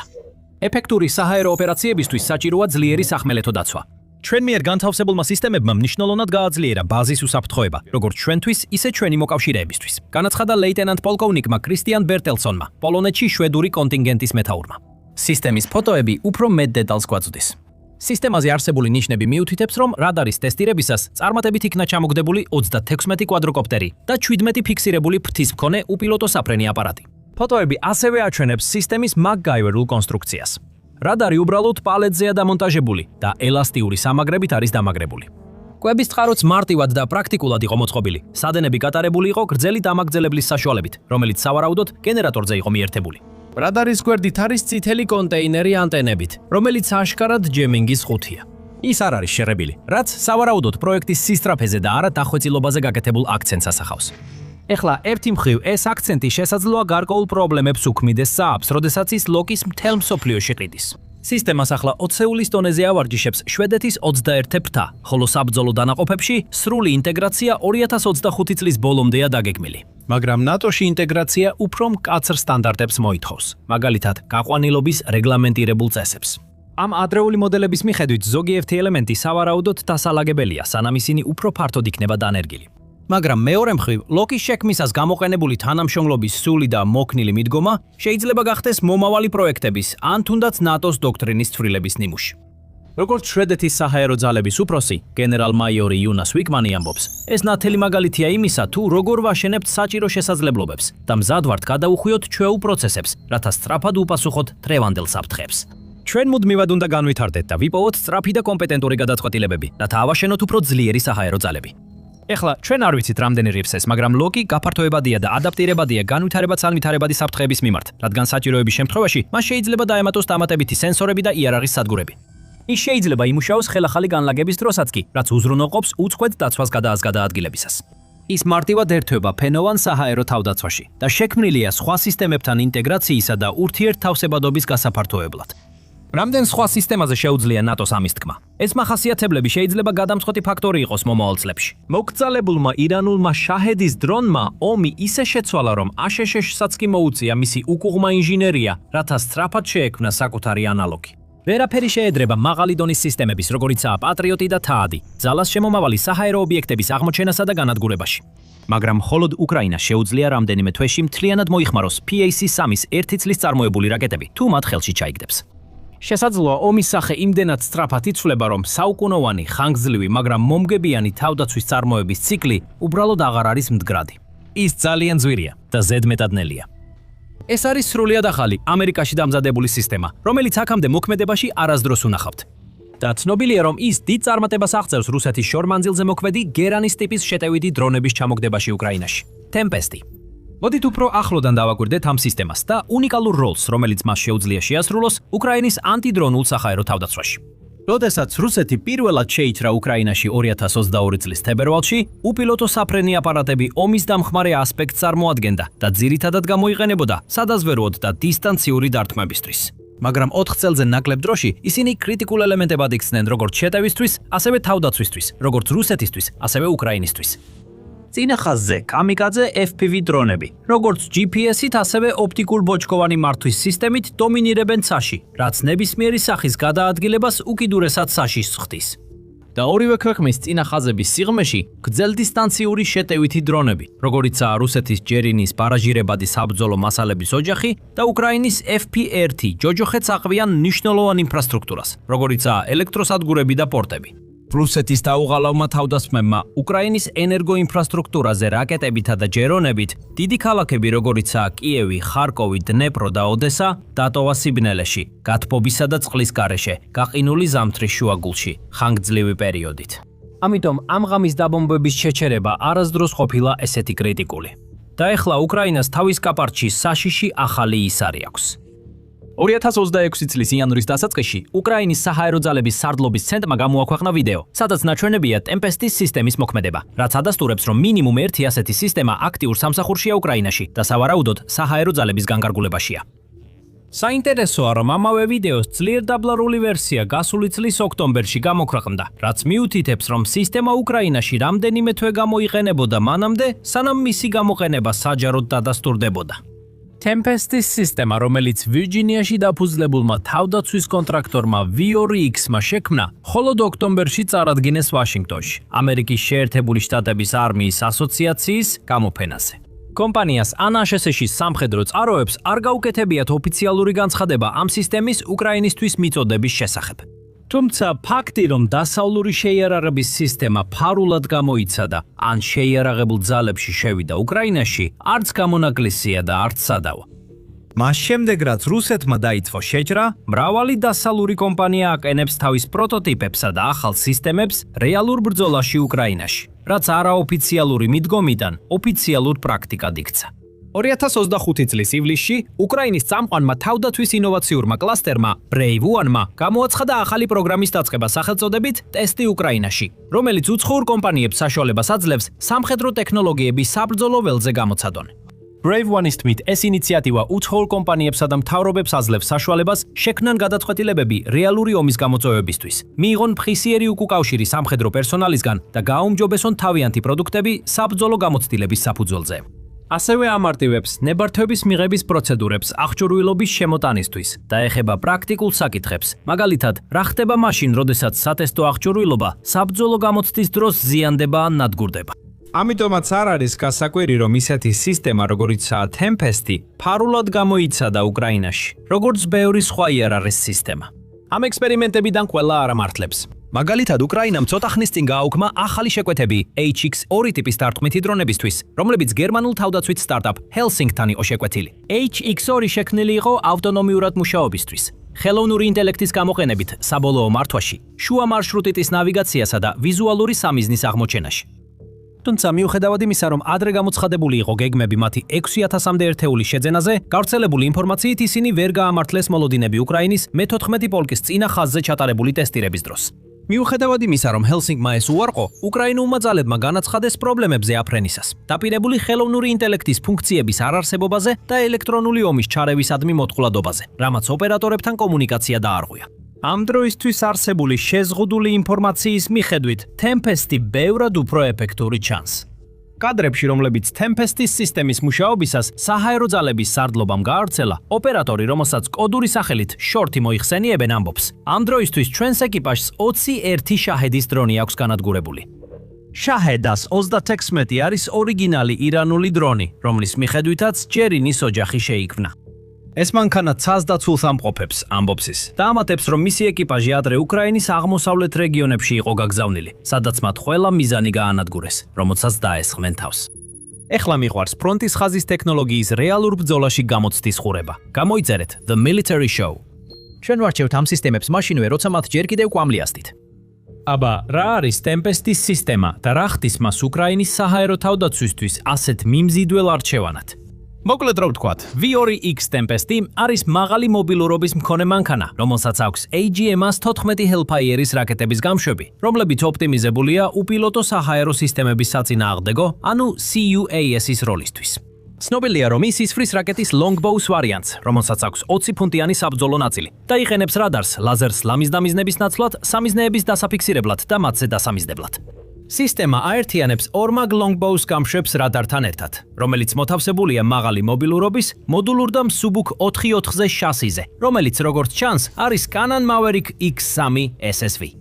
V2X-ის მიხედვით ბაგის პლატფორმა აგებულია კომერციულად ხელმისაწვდომი, ეგრეთ წოდებული COTS კომპონენტებისგან, რაც უზრუნველყოფს სისწრაფეს, მოდულურობას, სასიკვდილო სიზუსტეს და მასშტაბირებადობას მსუბუქ კონფიგურაციაში, რომელიც სპეციალურადაა მორგებული წინა ხაზზე განლაგებული უპილოტო საფრენი აპარატების საწინააღმდეგო მისიებისთვის. ეს არის დიზაინის ფილოსოფია, რომელიც ხაზს უსვამს სისწრაფეს, სიმარტივესა და გადარჩენის უნარს. 4x4 შასის წყალობით Tempest შეუძლია მარტივად იმოძრაოს რთულ რელიეფზე. შეინარჩუნოს ტემპი მექანიზებულ კრეითებთან ან სპეციალური დანაყოფებისთან ერთად დინამიკურ გარემოში. მისი დაბალი პროფილი და მაღალი მანევრულობა იდეალურს ხდის სწრაფი შეტევის და სწრაფი გადაადგის ოპერაციებისთვის, სადაც საფრთხეები სწრაფად იკვეთება და ნეიტრალდება. ხოლო მანქანა მტრის საპასუხო ცეცხლამდე ან ელექტრონული დამიზნების დაწყებამდე სწრაფად იცვლის პოზიციას. ეს სწრაფი შეტევის და გადაადგილების შესაძლებლობები კიდევ უფრო ძლიერდება Longbow-ს რაკეტის გაასროლე და დაივიწყე ფუნქციებით, რომელსაც Tempest-ი იყენებს. საწყისად ის შეიქმნა ASHS არმიის AH-64D და E Apache Longbow-ს საბრძოლო ვერტმფრენებისთვის და წარმოადგენს Hellfire-ის რაკეტების ოჯახის ყველაზე თანამედროვე ვარიანტს. რაკეტა აღჭურვილია აქტიური მილიმეტრული ტალღის რადარის მაძიებლით, რომელიც საშუალებას აძლევს მას დამოუკიდებლად აღმოაჩინოს და დაარტყას სამიზნე ნებისმიერ ამინდში, ოპერატორის მუდმივი მართვის გარეშე. 5 მილამდე სიშორით ეს რაკეტა Tempest საშუალებას აძლევს გაანეიტრალოს უფრო დიდი მეორე და მესამე კლასის დრონები, ბარაჟირებადი საბრძოლო მასალები და თუნდაც დაბალ სიმაღლეზე მფრენი ვერტმფრენები. სისტემის კომპაქტურობის, ეფექტურობისა და მაღალი ფოკუსირების შესანარჩუნებლად V2X-მა აირჩია ერთი რადა ტაიპის რადარი სრული სპექტრის სენსორული კომპლექტის ნაცვლად. ეს სრულიად ლოგიკურია, თუ გავითვალისწინებთ სისტემის მიზნობრივ მისიის პროფილს. მიუხედავად იმისა, რომ რადა ტაიპის რადარი მხოლოდ ერთ მიმართულებას ფარავს, ის უზრუნველყოფს ზუსტ სამიზნის თვალთვალსა და სარაკეტო სისტემისთვის სროლის მართვის მონაცემებს. ამავდროულად ინარჩუნებს მანქანის ელექტრონულ კვალს დაბალ დონეზე, რაც საშუალებას აძლევს მას დარჩეს შეუმჩნეველი, მანამ სანამ დარტყმისთვის მზად არ იქნება. ამ ტიპის რადარი განკუთვნილი არ არის ფართო ტერიტორიის მონიტორინგისთვის, არამედ გამოიყენება როგორც საბოლოო ჩაჭრის ცენტრი, რომელიც იღებს მითითებებს გარე წყაროებიდან ქსელის საბრძოლო გარემოში. და სწორედ ასეთი ინტეგრირებული საჰაერო თავდაცვის სისტემაში იყენებს მას უკრაინა, სადაც მას შეუძლია მნიშვნელოვანი უპირატესობა უზრუნველყოს. რუსეთის მხრიდან არსებული მრავალფეროვანი საჰაერო საფრთხეებისგან თავის დასაცავად, რომლებიც მოიცავს გამანადგურებლებსა და ბომბდამშენებს, ხმელეთიდან, ზღვიდან და ჰაერიდან გაშვებულ ბალისტიკურ და ფთოსან რაკეტებს, ასევე სხვადასხვა ზომისა და მანძილის დრონებს, უკრაინის საჰაერო თავდაცვა მრავალფენიან სისტემას წარმოადგენს. უკრაინის ანტიდრონული კედლის გულში მდებარეობს აღმოჩენის სისტემების ქსელი, რომელიც მოიცავს რადარსა და თერმულ სისტემებს. ეს სისტემები ამოიცნობს შემომავალ დრონებს, აკვირდება მათ და აფრთხილებს კედლის იმ კომპონენტებს, რომლებიც დრონებს ანადგურებენ. ამ სისტემებს ემატება ელექტრონული ომის სისტემების ქსელი, რომელიც არღვევს დრონების ნავიგაციას, აიძულებს მათ დაჯდნენ, ვერ მიაღწიონ მიზანს, ან ზოგ შემთხვევაში უკან რუსეთში დაბრუნდნენ. დრონების ჩამოგდების თვალსაზრისით პირველი ფენა უკრაინის გამანადგურებელი თვითმფრინავებია, მათ შორის საბჭოთა პერიოდის Su-27-ები, ამერიკული F-16-ები და ფრანგული Mirage 2000-ები. ამ თვითმფრინავებიდან გაშვებული რაკეტები საკმაოდ ეფექტური აღმოჩნდა მაღალი ღირებულების სამიზნეების, როგორიცაა ფთოსანი და ბალისტიკური რაკეტები, ჩამოსაგდებად. თუმცა უკრაინას მათი ცოტა აქვს, მათი ექსპლუატაცია და შენახვა ძვირია. ის რაკეტები, რომლებსაც ისინი ისვრიან, მარაგში ცოტა დარჩა და ისინი არ არის ეფექტური ხარჯების მხრივ რუსული დრონების წინააღმდეგ, რომლებიც ბევრად იაფია. შემდეგი ფენა არის უკრაინის ტრადიციული რაკეტაზე დაფუძნებული საჰაერო თავდაცვის სისტემების ქსელი, როგორიცაა ამერიკული MIM-104 პატრიოტი და გერმანული IRIS-T სისტემები. მათ თავი ეფექტურად დაამტკიცეს როგორც ძვირადღირებული შემომავალი რაკეტების, ასევე დრონების წინააღმდეგ და როგორც წესი, განთავსებულია უკრაინის მთავარ ქალაქებსა და ინფრასტრუქტურის დასაცავად. თუმცა, როგორც გამანადგურებელი თვითმფრინავების შემთხვევაში, ეს მაღალი კლასის გამშვები დანადგარები და მათი რაკეტებიც რაოდენობრივად შეზღუდულია, როგორც უკრაინაში, ასევე მისი მოკავშირეების მარაგებში. თვითონ ეს რაკეტები ხშირად ბევრად ძვირია ვიდრე გერინები, რაც მათ შორს აყენებს იდეალური გადაწყვეტისგან, ამ ხმაურიანი და დამანგრეველი მავნებლების ჩამოსაგდებად. ფენოვანი ანტისაჰაერო თავდაცვის ქსელის საფუძველში მობილური ცეცხლის ჯგუფებია. ესენი ძირითადად მცირე მობილური დანაყოფებია, რომლებიც აღჭურვილია მძიმე ტყვიან ფრქვევებით დამონტაჟებულ მანქანებზე. ისინი მრავალრიცხოვანია, ძალიან მობილურები, სწრაფად განლაგებადები და ისეთი სისტემები, როგორიცაა გერმანული Flak-Panzer Gepard, ძალიან ეფექტურად ამტკიცებენ თავს როგორც გერონის გავრცელებული ვარიანტების, ასევე სხვა მრავალი რუსული სადაზვერვო დრონისა და ხეტიალის ამუნიციის ჩამოგდებაში. Gepard-ს აქვს 2.35 მიანი Oerlikon-ის KDA ავტომატური ქვემეხი, რომლებიც ერთ-ერთობლივად წუთში 1100 გასროლას ახორციელებენ. ეს ბანდის სადაზვერვო რადართან, რომლის აღმოჩენის დიაპაზონი დაახლოებით 9 მილია და Ku ბანდის სამიზნე რადართან ერთად, ის იდეალურადაა მორგებული სწრაფად მოძრავი და დაბალ სიმაღლეზე მფრენი დრონების, როგორიცაა ჯერინი და ჯერინი 2-ის ვარიანტები, წინააღმდეგ საბრძოლველად. Gepard ისვრის მაღალი აფეთქების და ქვესაფეხურიანი 25 მიან საბრძოლო მასალას, რომელიც ან მიზანთან ახლოს ფეთქდება, ან უკიდურესი სიჩქარით ხვდება მასში, რის შედეგადაც დრონის ფრენის გზაზე წარმოიქმნება ფრაგმენტების მკვრივი ღრუბელი. შედეგად დრონებისა და ბარაჟირებადი საბრძოლო მასალების წინააღმდეგ განადგურების ძალიან მაღალი ალბათობა მიიღება. რაც მთავარია, ერთი აჰედის ჭურვის ღირებულება დაახლოებით $1000-ია. მაშინ როცა ჯერონის ღირებულება ვარიანტის, საბრძოლო ქობინის და სხვა მახასიათებლების მიხედვით 20,000-დან $100,000-მდე მერყეობს. ეს საბრძოლო მასალა ასევე ბევრად უფრო ხელმისაწვდომი და სწრაფად წარმოებადია, ვიდრე ჩამჭერი რაკეტები. ეს ნიშნავს, რომ რაკეტებზე დაფუძნებულ სისტემებთან შედარებით, Gepard-ი უზრუნველყოფს დაბალ ხარჯს თითო მიზნის განადგურებაზე, რაც უკრაინას საშუალებას აძლევს შეინახოს თავისი შეზღუდული და ძვირადღირებული რაკეტების მარაგი უფრო სერიოზული საფრთხეებისთვის, როგორიცაა ისკანდერის შეტევები. ამ უპირატესობების შედეგად Gepard-ი და სხვა მსგავსი მოძრავი ტყვიან-ფქვევიანი სისტემები უკრაინის ანტიდრონული თავდაცვის მთავარი კომპონენტები გახდა. თუმცა, არსებობს გარკვეული შეზღუდვები. მიუხედავად იმისა, რომ მათი განლაგება სწრაფი და ეკონომიურია, რაც მათ იდეალურს ხდის სწრაფი შეტევის და გადაადგილების ოპერაციებისთვის, ტყვიან ფქვევებს შეუძლიათ მიზნების განადგურება მხოლოდ შეზღუდულ სიმაღლეებზე და შედარებით დაბალ სიჩქარეებზე. ისინი იდეალურია სტანდარტული დაბალ სიმაღლეზე მფრენი, საშუალო სიჩქარის ჯერინ F-1 და 2-ის წინააღმდეგ თავდაცვისთვის. თუმცა, ბოლო თვეებში რუსებმა ჯერინები ისე გადააკეთეს, რომ ისინი ბევრად უფრო მაღალ სიმაღლეებზე დაფრინავენ, რაც ტყვიან ფქვევების მოქმედების არეშს ცდება. ახალი ჯერინ 3 დრონები ასევე რეაქტიული ძრავით მუშაობს, მაშინ როცა წინა ვერსიები პროპელერით იყო აღჭურვილი, რაც მნიშვნელოვნად ზრდის მათ საკრუიზო სიჩქარეს და ართულებს ნელი ტყვიებისა და ჭურვებისთვის მათი ჩამოგდებას. 12-ზე ან მეტ რუსულ რაკეტასთან ერთად, უკრაინის საჰაერო თავდაცვას ყოველღამე უწევს გამკლავება 100-დან 600-მდე შორ მანძილზე მოქმედ დრონთან. მათგან ბევრი, ბევრად იაფი გაბერას ტიპის სატყუარა დრონია, რომლებიც სპეციალურადაა შექმნილი, რათა ყურადღება გადაიტანოს და ამოწუროს ძვირფასი საჰაერო თავდაცვა, ხოლო საბრძოლო ტვირთით დატვირთული ჯერონები ამ პროცესით შექმნილ ხვრელში გადიან. თუ ეს დრონები ფრენენ უკრაინის საზენიტო ქვემეხური თავდაცვის მიღმა, ქვეყანას ძირითადად 2 ცუდი არჩევანი რჩება. მისი შეზღუდული და ძვილადღირებული რაკეტების გამოყენება დრონების ჩამოსაგდებად ან დარტყმისთვის მზადება. ეს რთული გამოწვევა უკრაინისთვის. მას სჭირდება დრონების გამანადგურებელი, რომელსაც ექნება ჩამონგდები რაკეტის მანძილი, მაგრამ იქნება ისეთივე სწრაფი და იაფი წარმოებაში, როგორც ჭურვი. ამ გამოწვევის საფასუხოდ უკრაინამ ანტიდრონულ ომში ახალი ფენა დაამატა და შეიძლება ითქვას, რომ ეს ყველაზე პერსპექტიულია – ჩამონგდები დრონები. ფაქტობრივად ეს გულისხმობს მცირე იაფ და სწრაფ დრონებს, რომლებსაც შეუძლიათ ჩამოაგდონ ბევრად უფრო დიდი გერანები და სხვა რუსული მობოდიალე საბრძოლო მასალები, როგორიცაა BM-35 იტალმასი. ეს გენიალური გადაწყვეტაა, რომელიც ორივე პრობლემას აგვარებს. პირველ რიგში დრონები, რომლებიც გამოიყენება როგორც გერანების ჩამონგდები ჭურვები, ძირითადად მოდიფიცირებული FPV დრონებია, რომლებიც ფართოდ გამოიყენება უკრაინის მიერ ფრონტის ხაზზე. მოხსენებების მიხედვით უკრაინა 2024 წლიდან თვეში 100.000 ასეთ დრონს აწარმოებს.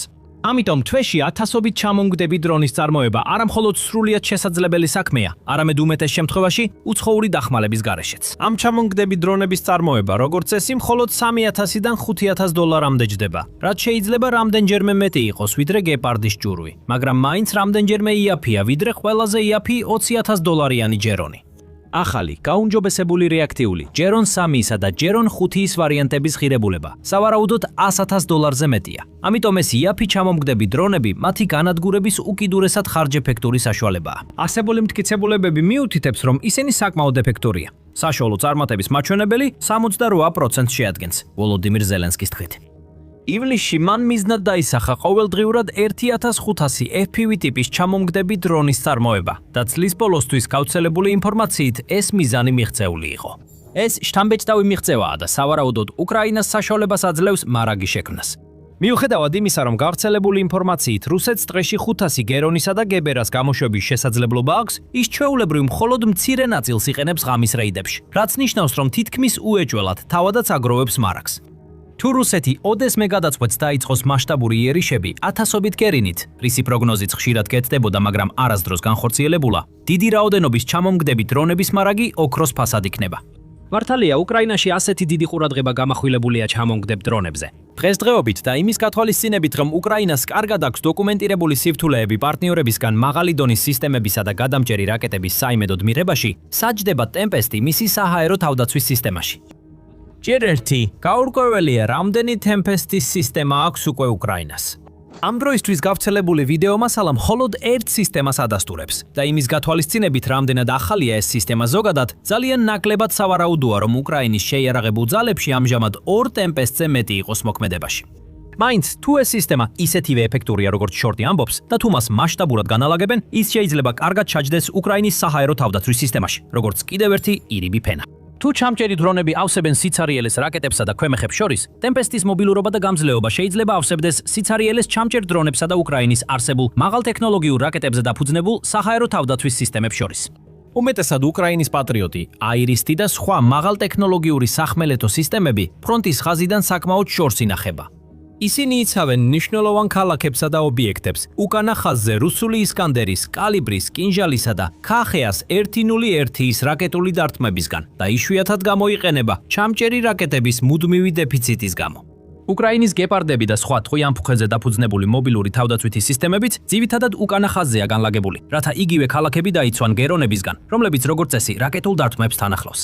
ის ფაქტი, რომ ისინი მანქანებზეა დამონტაჟებული, აძლევს მათ სწრაფად სროლისა და გადაადგილების შესაძლებლობას, რაც ფრონტის ხაზზეც ეფექტურს გახდიდა მათ, მაგრამ სწორედ იქ არ ესვრის რუსეთი თავის გერინებს. რუსეთი ფრონტის ხაზზე ძირითადად იყენებს EPS-FAB Glide ბომბებს, ოპტიკურ ბოჭკოვან FPV დრონებს და артილერიას, ხოლო ბარაჟირებად საბრძოლო მასალებს არა. გერინები განკუთვნილია ელექტროსადგურებისთვის, უკრაინული მარცვლით დატვირთული გემებისთვის და მრავალსართულიანი საცხოვრებელი სახლებისთვის, რომლებიც შორს არიან ფრონტის ხაზის ხორცსაკებისგან.